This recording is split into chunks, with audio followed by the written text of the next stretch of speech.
I remember the taste of recaf on my tongue the morning I first heard the word spoken aloud, though I had seen it stamped on requisition forms and tactical briefings for weeks before.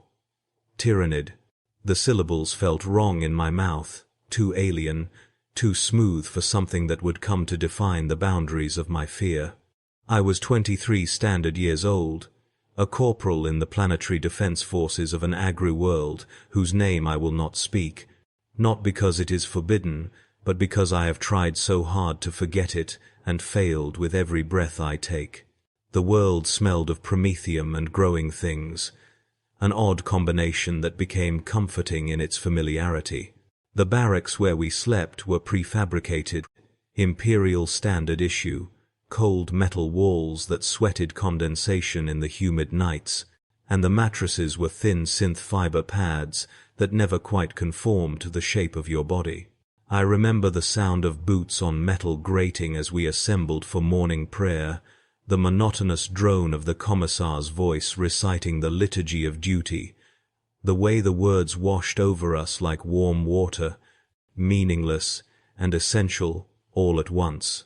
We had been told that Xenos forces were approaching, that orbital auguries had detected bioships in the outer system, but the information came to us filtered through so many layers of command that it arrived abstract, theoretical, someone else's problem.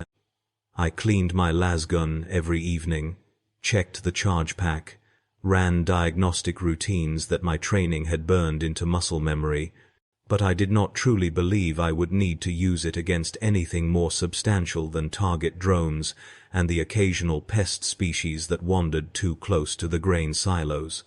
The officer corps seemed unconcerned, or at least they performed unconcerned with practiced efficiency, and we took our cues from them as we always had. The days continued in their rhythm. Morning prayer, equipment, inspection, patrol duty, along the endless fields of golden wheat that stretched to every horizon. Evening prayer, sleep that came heavy and dreamless. I had a lover then, another soldier whose name was Kale, and we would meet in the gaps between duty shifts, finding privacy in supply closets and abandoned agricultural buildings, learning each other's bodies with desperate urgency that felt like rebellion against the regiment's strictures. I remember the warmth of skin, the salt taste of sweat, the way breathing synchronized in the aftermath, two hearts beating in temporary unison against the cold indifference of the Imperium. The first attack came during third watch, 3 hours after midnight by station chronograph, when most of the regiment was sleeping and only skeleton crews maintained readiness. I was not on duty that night. I was dreaming of something I cannot now recall when the sirens began, a rising wail that cut through sleep like a chain blade through meat. The sound was not the measured alert tone of a drill but something primal and panicked, and I was on my feet and reaching for my boots before conscious thought caught up with trained reflex. Around me in the barracks other soldiers were doing the same, faces pale in the emergency lighting, eyes wide and still glazed with sleep. Someone was praying aloud, the words tumbling out too fast to understand, and someone else was vomiting in the corner, the sharp acid smell cutting through the staleness of recycled air. I remember fumbling with my flak armor, fingers clumsy with adrenaline, the way the ceramic plates felt heavier than they ever had during training exercises. The Vox system crackled to life, and a voice I did not recognize was shouting coordinates and contact reports, the words fragmenting into static and then resolving again. Perimeter breach sections 7 through 12, massive Xenos contact all units to, and then nothing but white noise that sounded almost like screaming. We formed up in the assembly yard without proper order, squads mixing together in the chaos. Officers trying to impose structure on panic with limited success. The commissar was there, his peaked cap perfectly aligned, his bolt pistol drawn and held casually at his side, and his presence steadied us somewhat, because it implied that the situation remained within acceptable parameters of crisis, that we had not yet crossed into true catastrophe. He told us that the enemy had made landfall in force, that void defenses had failed to stop all of the descending organisms, that we were to proceed to defensive positions along the primary perimeter and hold until reinforcements could be diverted from the planetary capital. He did not use the word Tyranid. He called them Xenos hostiles, enemy biological units, the alien threat, as though euphemism could render them less terrible. We marched out in column formation, boots striking duracrete in uneven rhythm, and above us the night sky was wrong.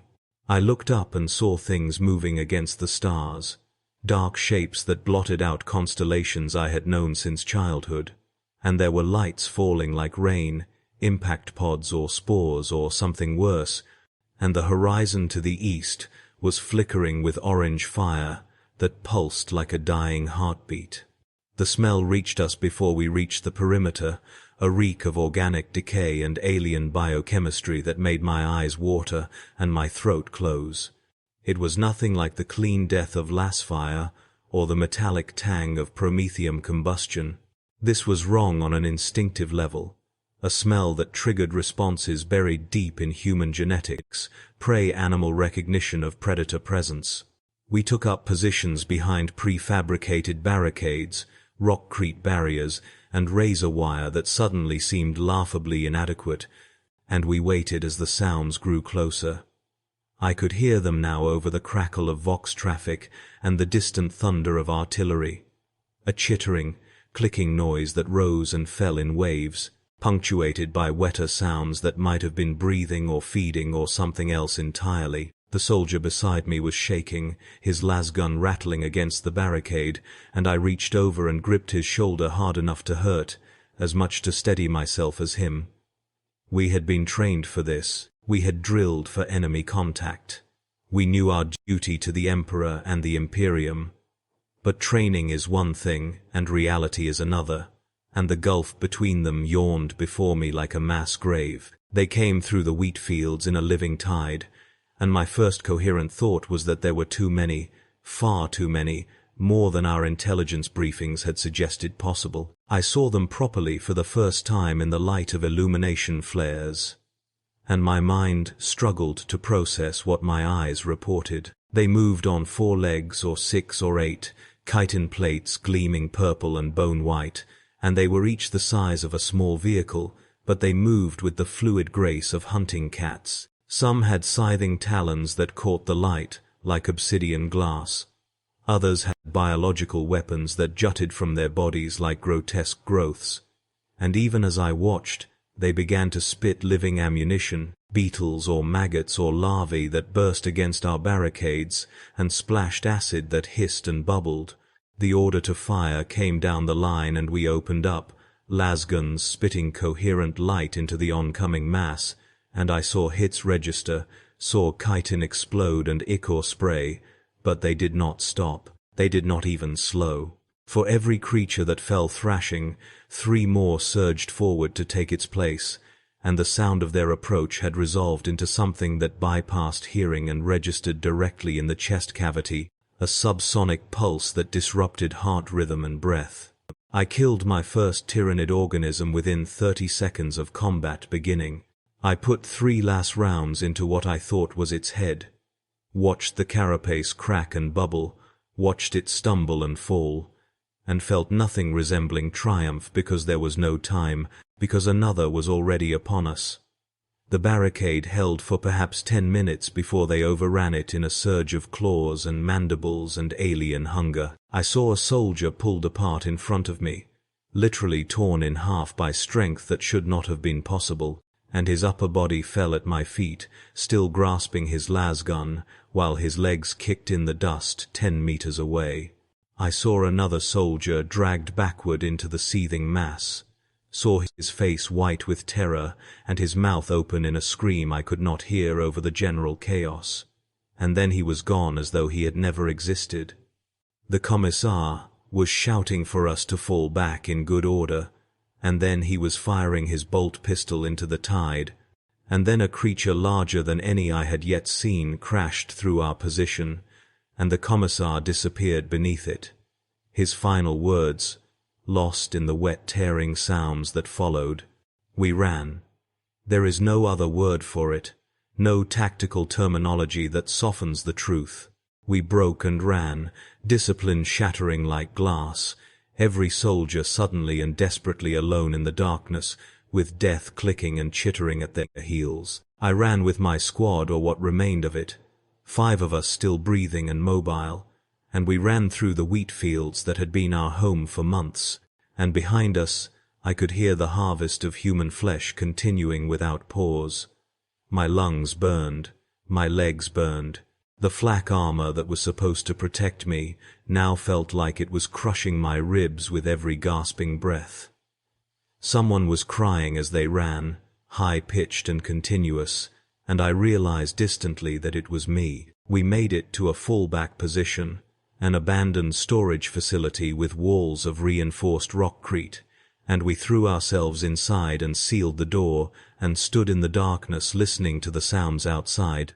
The scraping of claws on stone, the wet breathing, the patient and inexorable certainty of death postponed but not prevented. There were 14 of us in that storage facility, 14 out of a company of 120, and we huddled in the darkness and prayed in whispers and tried not to think about how thin the walls were, how easily they might be breached. Someone had a portable Vox unit, and we listened to the command channel dissolving into static and panic, listened to entire regiments reporting obliteration, listened to orbital batteries falling silent one by one as the bioships in high orbit did their terrible work. The voice of the planetary governor came through once, clear and composed, announcing that reinforcements were en route from the sector capital, that we must hold our positions and trust in the Emperor's protection. And then the transmission ended, and we heard nothing more from official sources. I found Kale in the darkness, found him by touch because I knew the shape of his shoulders and the way he held himself, and we clung to each other without speaking because there were no words adequate to the situation. His heart was hammering against my chest. Mine was hammering against his. We were alive in that moment, and nothing else seemed to matter, not duty or honor, or the Imperium's grand design, just the simple animal fact of continued existence. We stayed in that storage facility for 2 days, or what I think was 2 days based on the chronometer I wore, but which seemed both longer and shorter, time becoming elastic under stress. We had no food beyond the emergency rations in our webbing, no water beyond what remained in our canteens, and as the hours passed, the air grew thick and stale with the smell of fear sweat and waste because there was nowhere else to go. We took turns sleeping in shifts, though sleep was more like unconsciousness, the body shutting down from exhaustion despite the mind's protest. I dreamed of being eaten alive, felt mandibles closing around my torso, felt myself pulled apart like the soldier I had watched die, and I woke gasping and clawing at the air, and it took long minutes to remember where I was. Outside, the sounds continued without respite, sometimes close and sometimes distant, and we learned to distinguish between different types of movement. The heavy tread of larger organisms, the lighter skittering of smaller ones, the wet dragging sounds that might have been wounded creatures or might have been something worse. Once something scraped at our door for hours, a methodical exploration that suggested intelligence rather than simple hunger, and we stood with weapons ready, and breathed as quietly as possible, and prayed that the seal would hold. On what I believe was the 3rd day, the sounds outside diminished and then ceased altogether, and the silence that followed was somehow worse than the noise had been because it suggested completion, the harvest finished, the world consumed.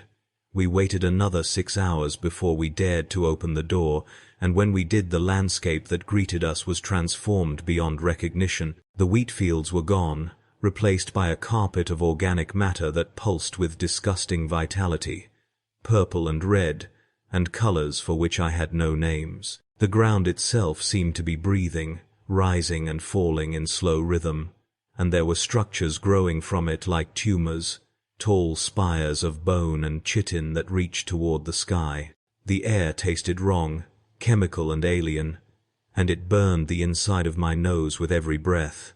The sky was occluded by a layer of something that might have been cloud or might have been spores, thick and grey-green and churning with internal motion. There were no bodies visible, neither human nor xenos, and I realized with sick certainty that everything had been consumed, processed, broken down into biological components, and incorporated into the growing mass. We stood at the threshold and stared at the ruin of our world, and understood that we had survived not through skill or courage, but through simple luck, because the swarm had passed us by for reasons unknown and unknowable. We moved through that transformed landscape like ghosts, 14 soldiers in salvaged armor, our weapons held ready against threats that might emerge from any direction. The Vox unit picked up nothing but static now, the command network completely silent, and we had no orders and no clear destination.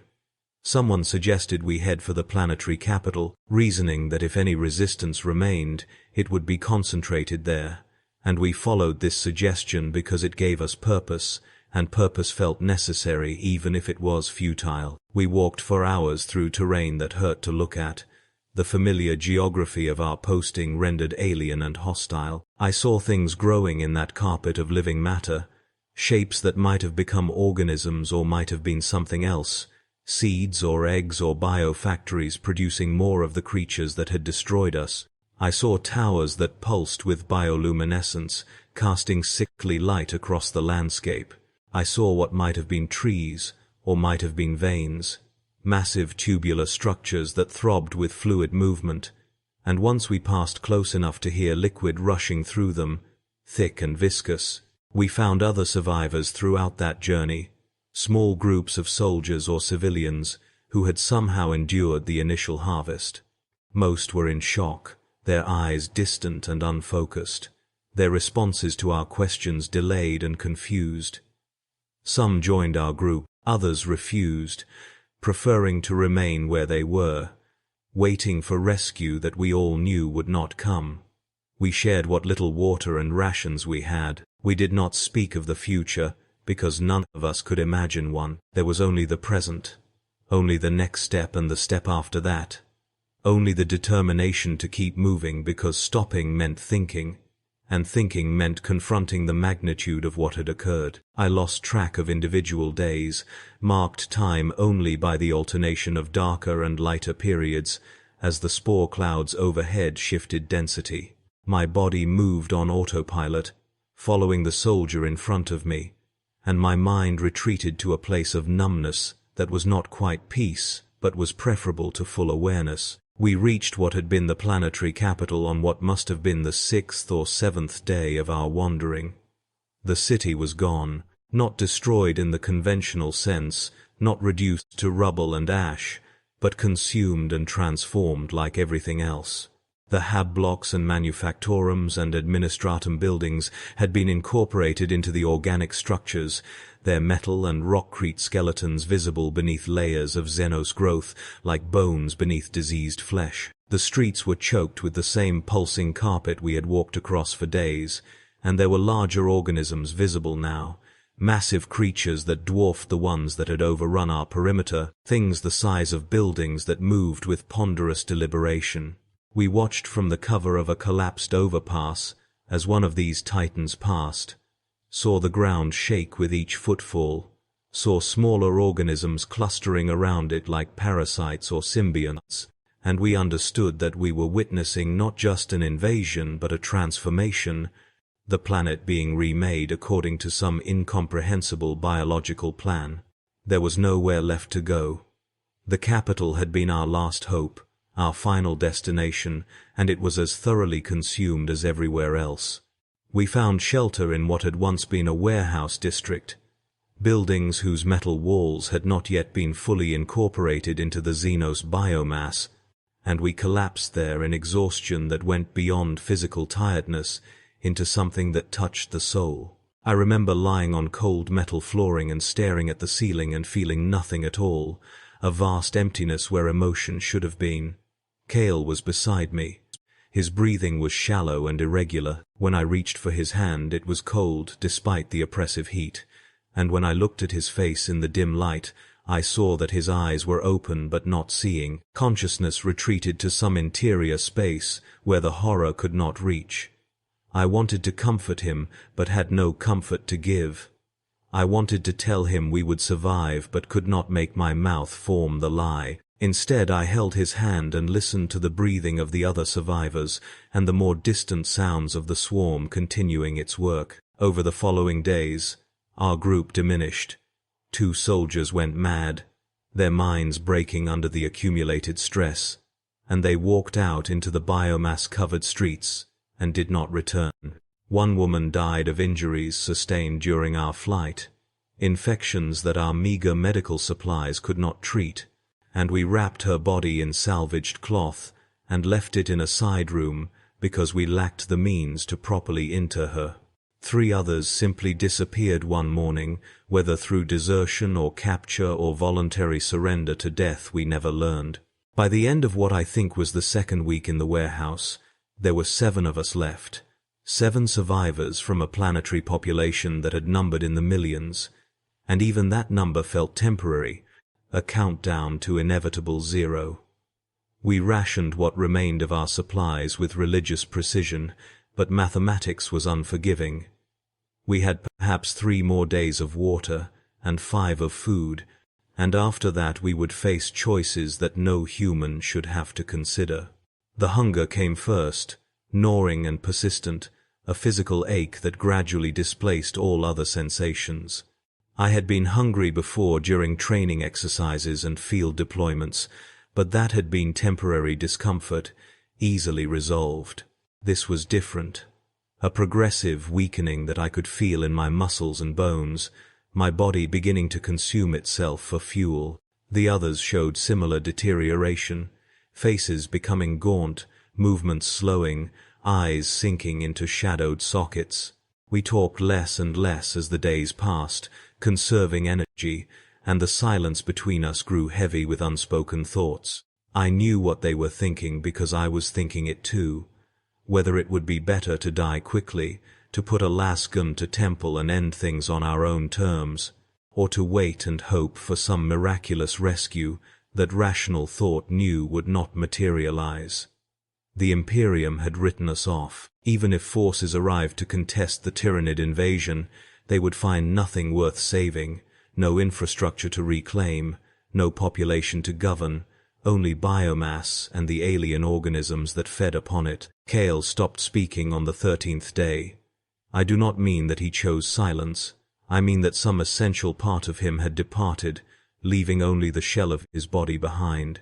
His eyes remained open. He responded to physical prompting, would eat when food was placed in his hands, would drink when water was offered, but he did not initiate any action, and did not respond to questions or attempts at conversation. I held him and talked to him and received nothing in return, and the loss of him, while he still lived, was somehow worse than if he had died. I mourned him while he sat beside me breathing, mourned the person he had been, the warmth and quick smile, and the way he had made me feel less alone in the grinding machinery of the Imperium. The other survivors noticed but said nothing.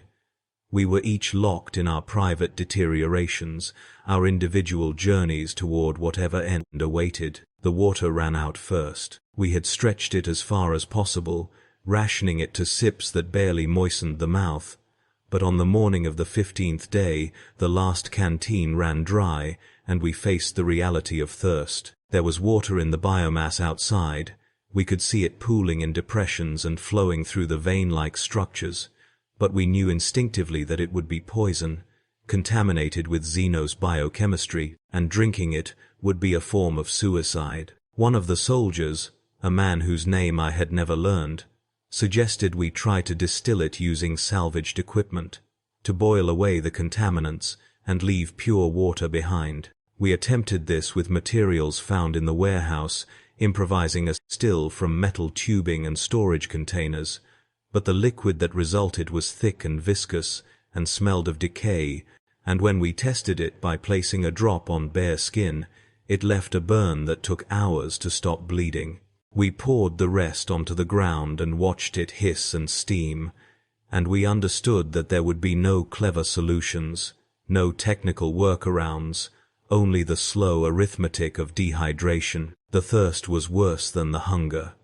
It started as discomfort and progressed to pain, a dryness that cracked lips and made swallowing difficult and rendered speech nearly impossible. My tongue felt swollen, my throat like sandpaper, and the headaches came in waves that made vision blur and balance uncertain.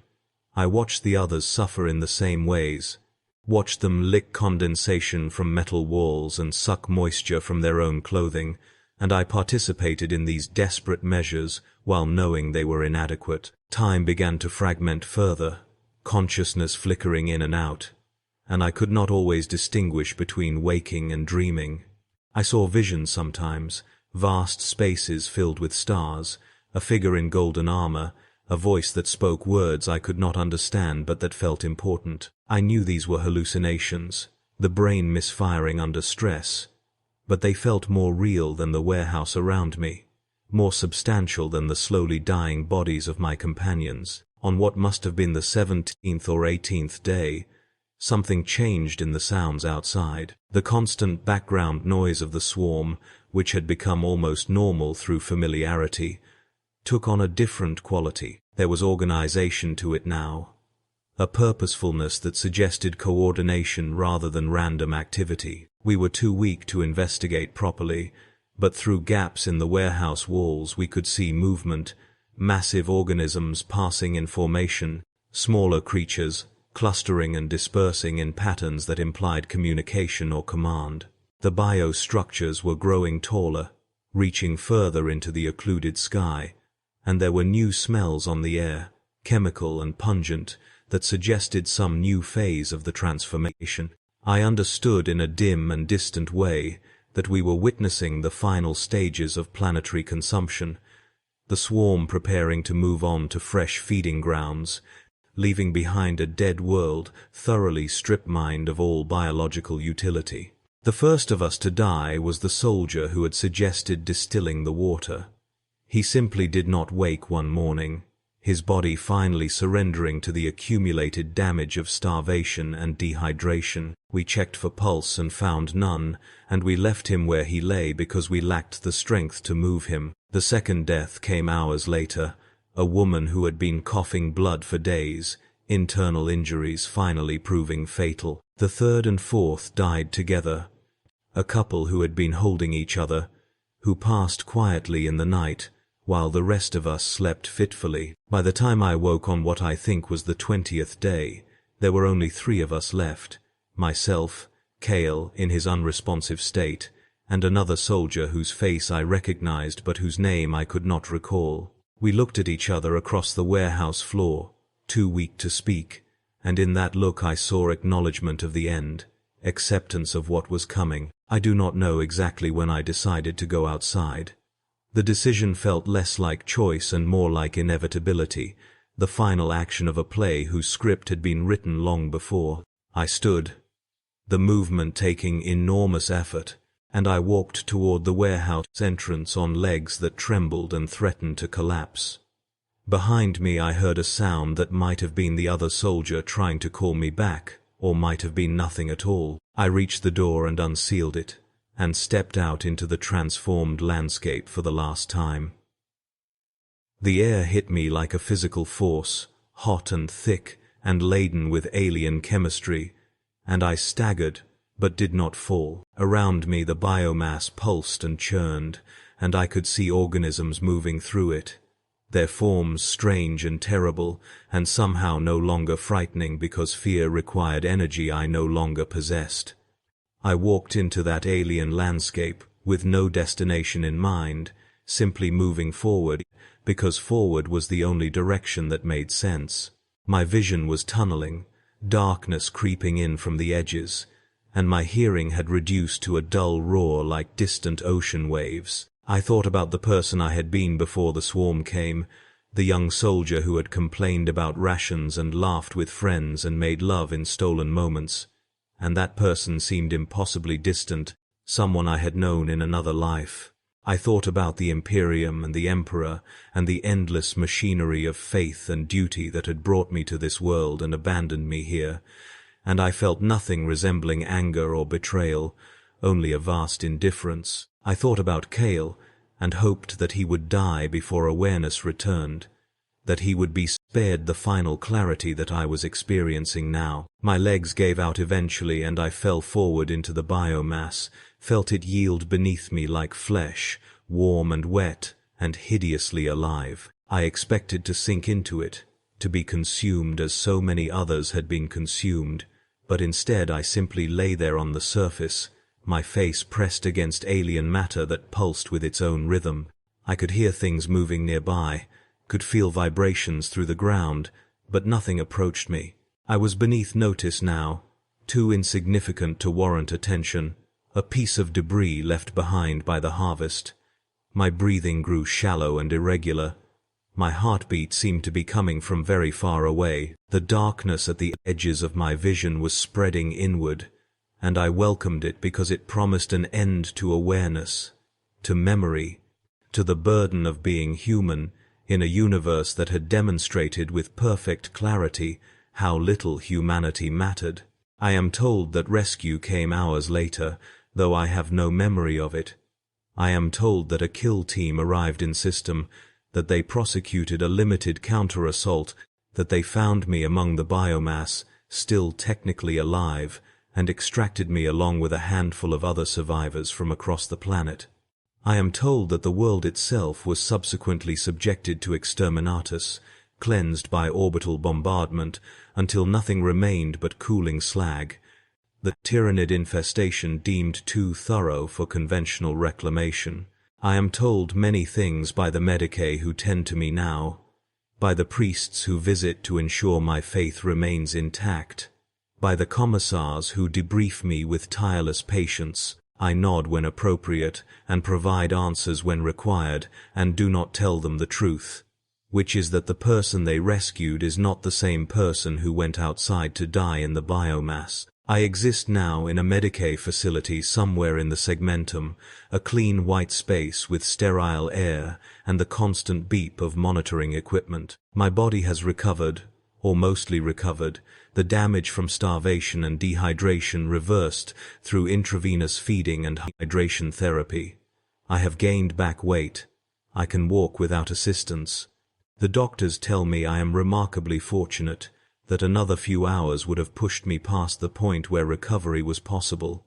They do not understand that fortune is not what I feel. They talk about post-traumatic stress as though it is a temporary condition, something that will fade with time and therapy and proper application of prayer. They do not understand that what I experienced was not trauma but revelation, a glimpse behind the veil of imperial propaganda into the reality of our situation, the fundamental precariousness of human existence in a galaxy that hungers.